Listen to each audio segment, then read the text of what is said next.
Hello there, welcome back to Scribbles and Ink Stains. My name is Mary, and I know you've probably had your fill of Hobonichi unboxings, but mine arrived Friday. Actually, everything on this spread is now in. I think I'll divide the videos into first just a basic unboxing of my Hobonichi order. I did purchase some accessories that I'm excited about. Then two smaller hauls from Jet Pens and Blackwing will be covered in a different video, although they are a little bit related because I have some thoughts about changing my current work planner, which is a spring start Hobonichi A5 cousin. I'll get onto that in a different video. For now, let's get this a little bit out of the way and do the usual. I do have some thoughts specifically about the paper and the paper changes coming to Hobonichi and all my feels about that. So let's just unbox. Drinking black coffee because I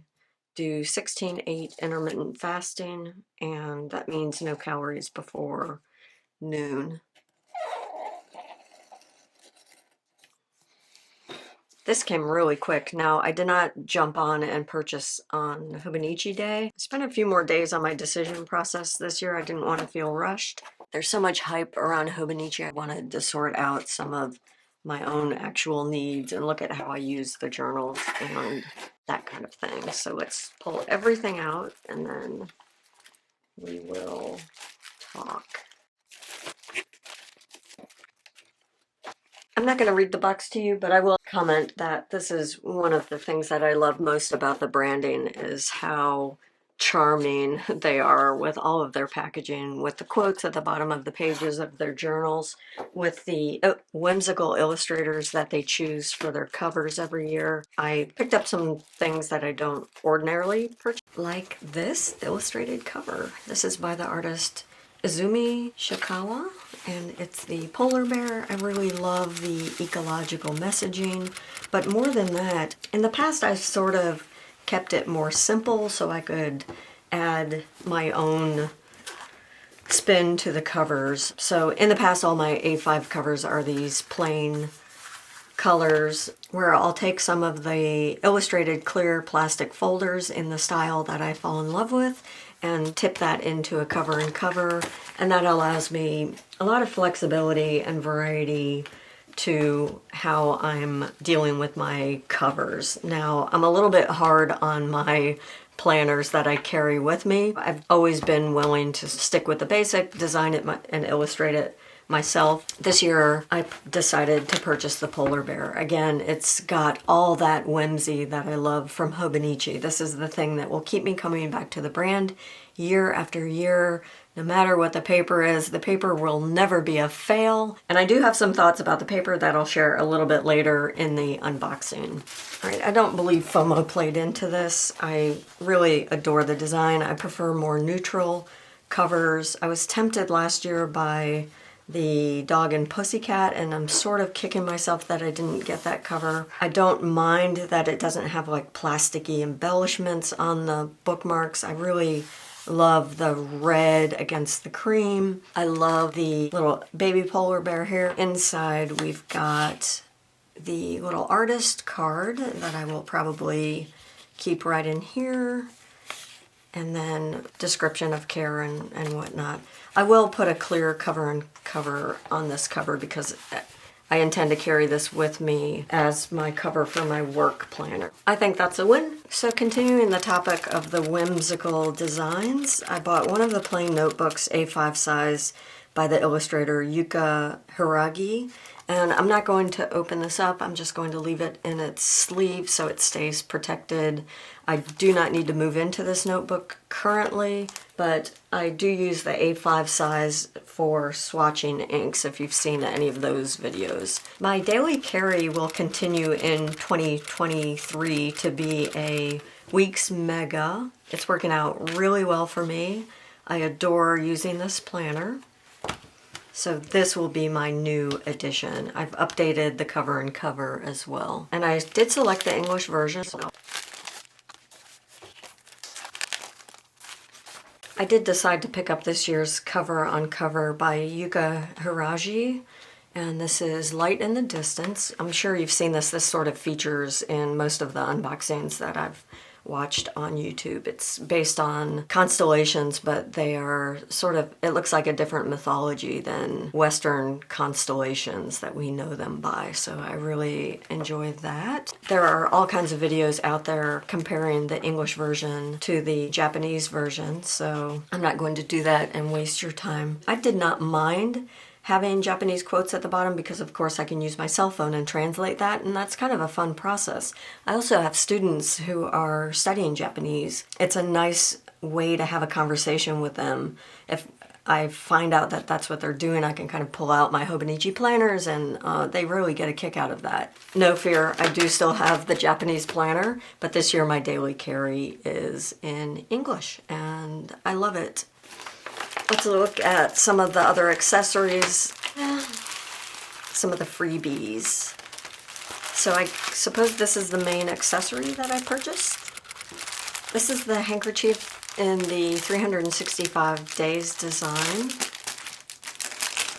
And I knew I wanted a handkerchief this year. These are not very expensive. The exchange rate really favored if you were purchasing over, say, $100 worth of goods. It really favored purchasing directly from Hobonichi, and the exchange rate was just really wonderful. So this is cotton. I don't really want to make it grungy as a kind of a functional handkerchief when I'm walking, so I think what I'll probably do is just use this as an accessory on my handbag. It is super cute. It does have 2023 on it, which is super cool, even though this cover design was originally from at least a year ago, maybe two. For the freebies, I did qualify for one of the bags and two of the pens.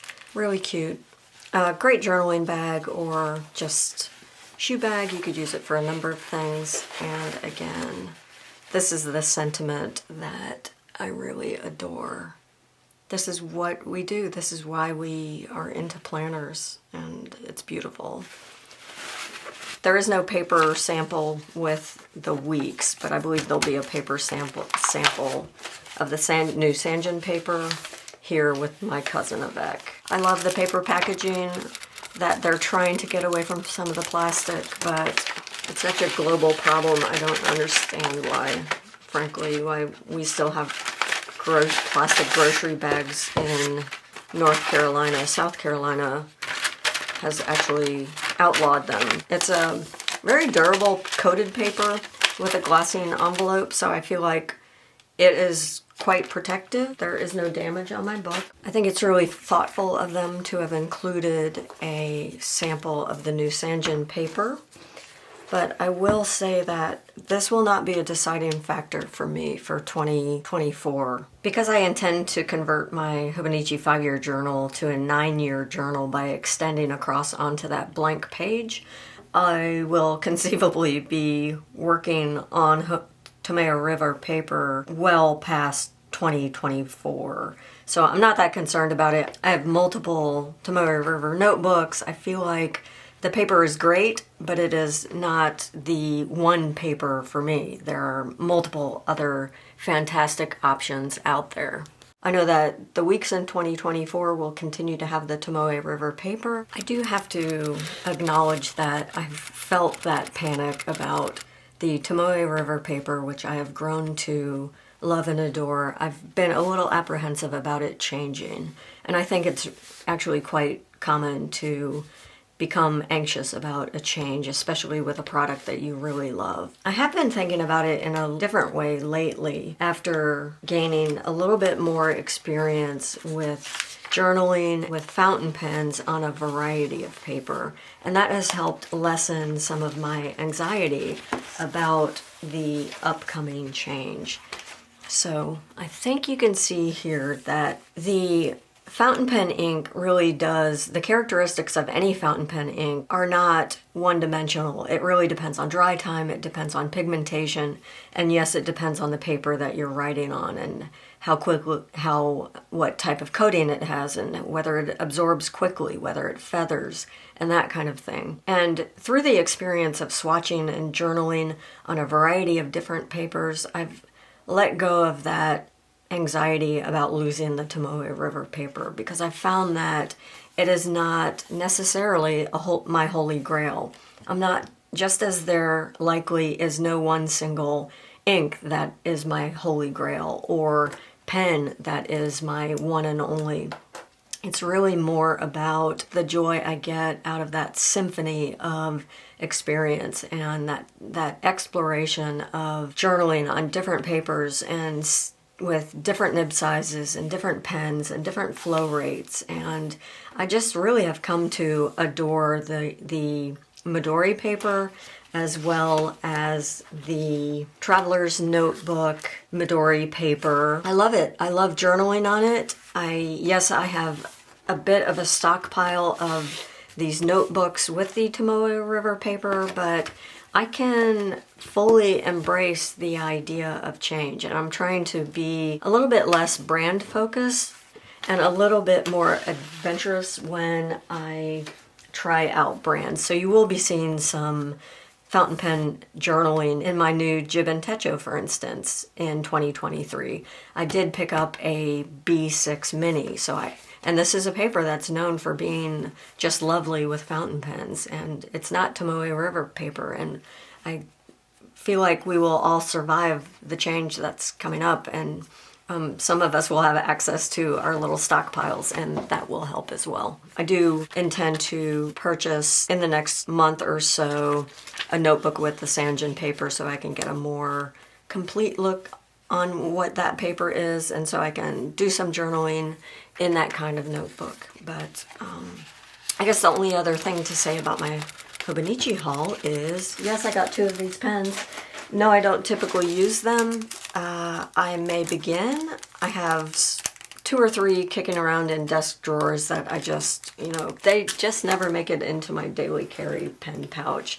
And I believe the reason is that I always have my daily carry fountain pens, of course, and mild liners and pencils. I pretty much stick to these Pilot Juice .38 or the Uniball Signo .38. I don't think I have one of those in my bag right now. It's probably laying on my desk at work.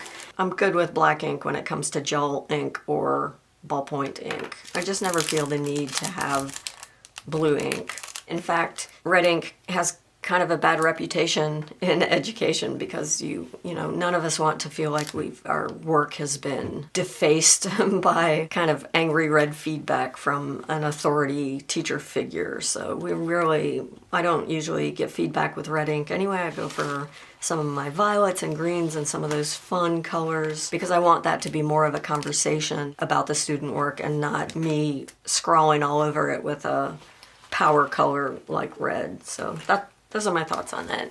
Anyway, thank you for joining me if you made it this far. I know Hobonichi unboxings, I sort of watch them for the variety of voice. I hope that's how you've seen this video.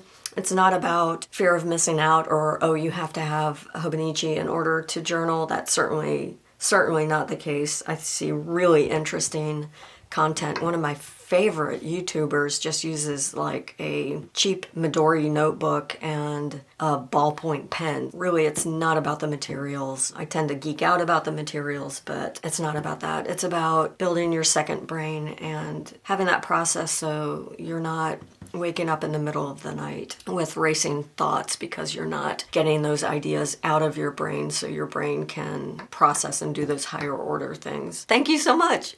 I hope you enjoyed it, and I really look forward to not just moving into all the new stuff, but I really look forward to sort of working through the final months in my 2022 planners. I don't want to rush the end of the year. I really want to still figure things out, and I love the multiple books that I'm using, and I feel like they're doing me good both mentally and emotionally. So thanks. Anyway, I'll see you in my next video.